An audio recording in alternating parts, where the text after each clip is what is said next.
V današnjo predzadnjo oktobrsko oddajo Aktualno smo strnili naslednje prispevke.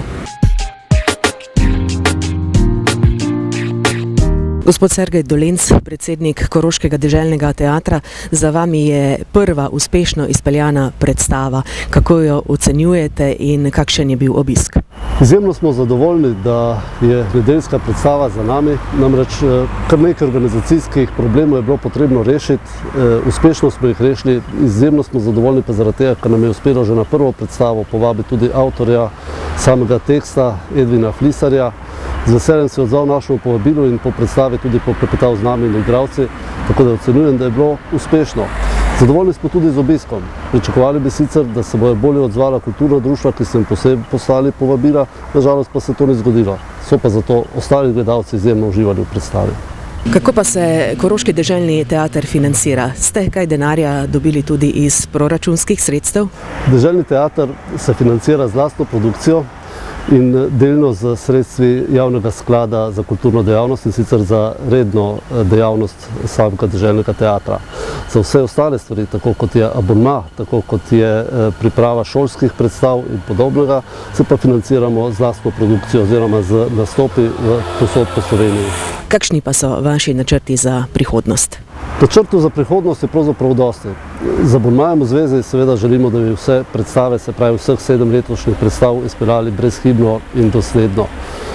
Jasno pa, da imamo kot Koroški deželni teater tudi ogromno drugih načrtov. Še letos pripravljamo premiero odrasle skupine, začenjamo z otroško skupino, se pravi lani smo že pripravili eno igro z njimi, letos bo že druga. Vzpostavljamo mladinsko skupino, iščemo primerne prostore za vaje, se pravi skratka, dela nikoli ne zmanjka. V Zdravstvenem domu v Slovenj Gradcu smo danes obiskali diplomirano medicinsko sestro, gospo Ireno Sovič, sicer pomočnico direktorja za zdravstveno nego, ki nam je kaj več povedala o cepljenju proti gripi in vas seveda povabila, da se cepite tudi vi. Kot vsako leto smo se tudi letos v Zdravstvenem domu Slovenj Gradec odločili, da imamo cepilni center. Cepimo zjutraj od 7:30 do 10. ure. V ta center lahko pridejo vsi pacienti, ne glede na to, kje so opredeljeni.